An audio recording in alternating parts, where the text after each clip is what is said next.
कहानी एक बूढ़े आदमी से शुरू होती है। उसे देखने से जान पड़ता है कि वो अपने आखिरी दिनों में है।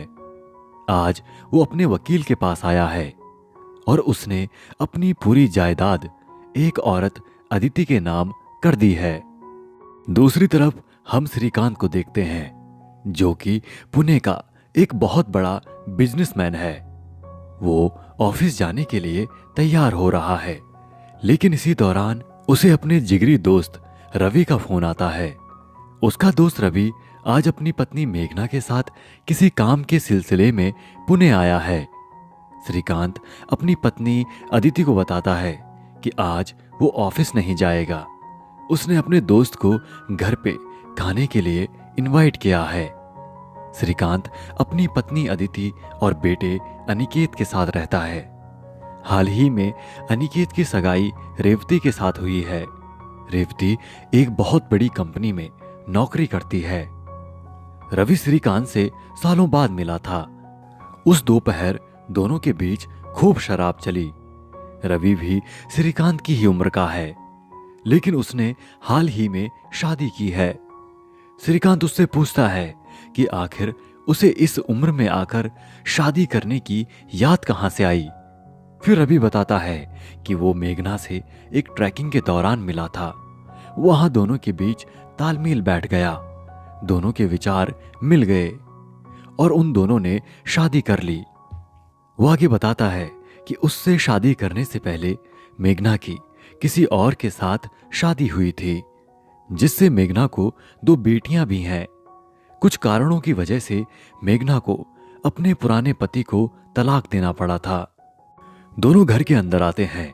रेवती भी वहां आई हुई है। रेवती अनिकेत की मंगेतर है। वो एक पढ़ी लिखी लड़की है, जो कि एक कंपनी में अच्छी खासी नौकरी करती है। अब यहां पर श्रीकांत रेवती को कहता है कि उसे नौकरी छोड़ देनी चाहिए, क्योंकि अगर अनिकेत नौकरी करता है तो उसे क्या जरूरत है नौकरी की। और वैसे भी नौकरी सिर्फ घर का मर्द करता है। उसकी जिम्मेदारी होती है अपनी पत्नी को पालने की।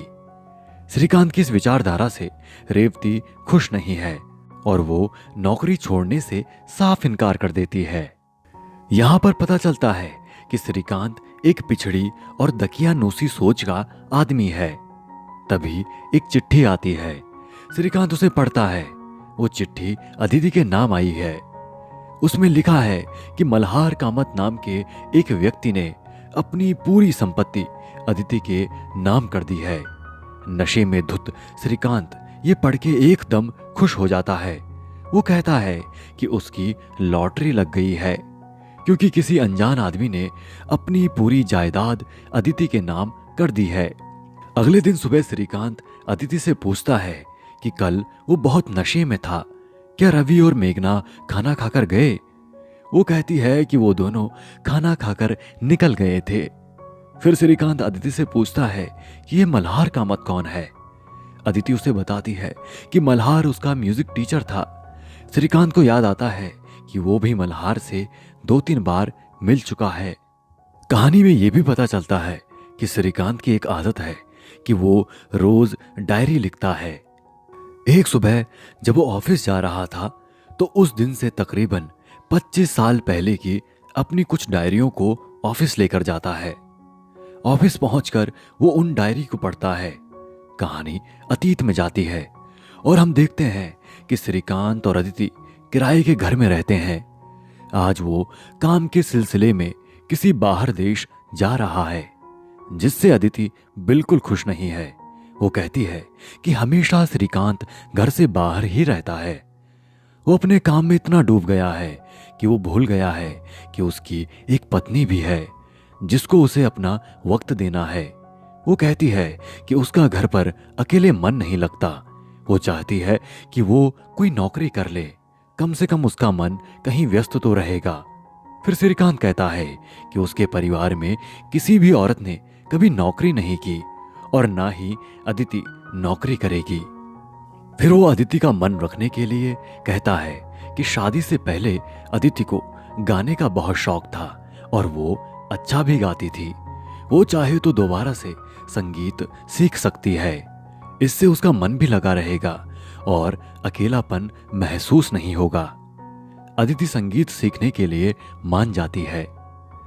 मल्हार कामत नाम का एक आदमी रोज अदिति को संगीत सिखाने आया करता था। वो बड़ी शिद्दत से अदिति को संगीत सिखाता था और अदिति भी मल्हार जैसे सुलझे हुए व्यक्ति से संगीत सीखने में खुश थी। करीब 1 महीने बाद जब श्रीकांत घर लौटता है तो वो भी मल्हार से मिलता है। एक दिन श्रीकांत फिर से अदिति से कहता है कि उसे किसी जरूरी काम से नाइजीरिया जाना है। अदिति हमेशा की तरह दुखी होती है, लेकिन इस बार श्रीकांत कहता है कि वो आखिरी बार कहीं बाहर जा रहा है। वो कसम भी खाता है कि इस ट्रिप के बाद वो सिर्फ अदिति के साथ ही रहेगा, कहीं बाहर नहीं जाएगा। उस रात बिस्तर पे अदिति श्रीकांत के करीब जाने की कोशिश करती है। श्रीकांत उसे कहता है कि उसे सुबह जल्दी उठना है, उसे सोने दो।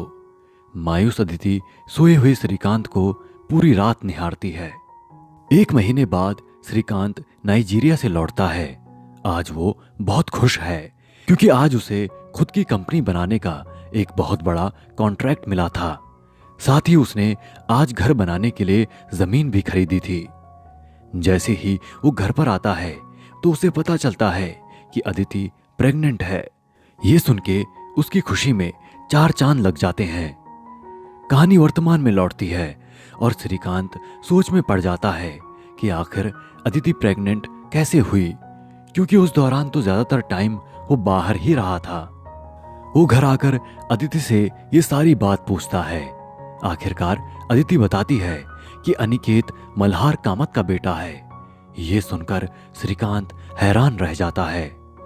वो अगले दिन रवि को अपने घर बुलाता है क्योंकि रवि ही उसका करीबी दोस्त था। रवि और मेघना वहां आते हैं। अनिकेत भी वहीं पर था। अदिति ने आखिर ऐसा क्यों किया? श्रीकांत के इसी प्रश्न का उत्तर देते हुए वो पुराने वक्त को याद करते हुए बताती है कि एक बार उसकी बहन सुधा अपने पति के साथ उसके घर आई थी।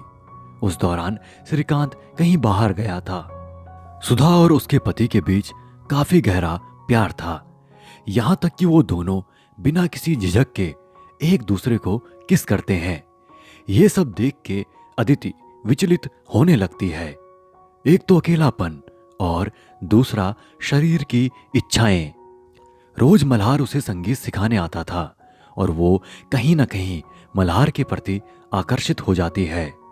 मल्हार भी अदिति की बेचैनी और अकेलेपन को भांप लेता है और एक दिन मूसलाधार बारिश में दोनों एक साथ भीगते हैं और बात आखिर बिस्तर पे आकर खत्म होती है। कहानी वर्तमान में लौटती है।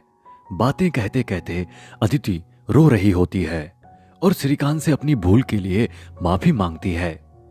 रवि भी श्रीकांत को कहता है कि यह सिर्फ अदिति की एक भूल थी। अगर वो श्रीकांत की जगह होता तो अदिति को अपना लेता, लेकिन श्रीकांत नहीं मानता। फिर रवि कहता है कि तुम भी तो लॉयल नहीं थे, क्योंकि तुमने एक वक्त मुझे अपने अफेयर्स के बारे में बताया था। फिर श्रीकांत कहता है कि वो एक मर्द है। इससे साफ जाहिर था कि श्रीकांत कहना चाह रहा है कि मर्द होने की हैसियत से उसे कुछ भी करने की आजादी थी, लेकिन अदिति जो कि एक औरत है उसे कुछ भी करने की आजादी नहीं है, क्योंकि उसका अस्तित्व सिर्फ श्रीकांत की वजह से है। अदिति यहाँ पर कुछ सवाल श्रीकांत से पूछती है। वो कहती है, मर्द चाहे कितनी भी औरतों से दिल बहला ले, लेकिन अपनी पत्नी से वफादारी की उम्मीद करता है। मर्द का मन क्या औरत के मन से अलग होता है? उसकी इच्छाएं क्या औरत की इच्छाओं से अलग होती हैं? वो कहती है कि जब तुम काम के सिलसिले में बाहर रहते थे तो मैं बहुत अकेलापन महसूस करती थी। उसी अकेलेपन में मैंने अपना संयम खो दिया, जो कभी तुमने भी खोया था। तुम्हारे भी अफेयर्स थे जिन्हें तुम बहुत आसानी से भूल गए। तुमने खुद ही अपने आप को माफ भी कर दिया। मर्द होने के नाते वो तुम्हारा हक है। आखिर दिया किसने है ये हक तुम्हें? अगर 25 साल पहले मुझसे वो गलती नहीं हुई होती और अनिकेत पैदा नहीं होता, तो उसके बाद मुझ पे एक कलंक और लगता, बांझपन का। क्या तुम्हें यह पता है कि अनिकेत के बाद हमारी दूसरी संतान क्यों नहीं हुई? अदिति के इन सारे सवालों के जवाब श्रीकांत के पास नहीं थे, ना ही अनिकेत कुछ बोल पाया। इसी दौरान वहां रेवती आती है और वो कहती है कि उसने अनिकेत से रिश्ता तोड़ दिया है, क्योंकि अनिकेत भी श्रीकांत की ही तरह है। वो भी अपनी मां को नहीं समझ पाया। शायद वो भी एक अच्छा पति नहीं बन सकता। दरअसल रेवती अदिति को अपने साथ ले जाने के लिए आई थी। अंत में अदिति कहती है कि शादी के बाद उसका नाम अदिति से अदिति श्रीकांत पंडित हो गया था, और शादी के इतने सालों के दौरान अदिति श्रीकांत पंडित नाम में अदिति कहीं खो गई थी। लेकिन अब उसके सामने खुला आसमान है और वो जा रही है अपने अस्तित्व को ढूंढने। वो रेवती के साथ वहां से चली जाती है। श्रीकांत और अनिकेत मायूस हालत में उन दोनों को जाते हुए देखते हैं, और इसी के साथ ये कहानी यहीं पे समाप्त हो जाती है। दोस्तों, अगर आपको हमारी ये वीडियो पसंद आई हो तो आप हमारी वीडियो को लाइक कर सकते हैं। साथ ही आप हमारे चैनल को भी सब्सक्राइब कर सकते हैं। आपका ये वीडियो देखने के लिए बहुत बहुत धन्यवाद।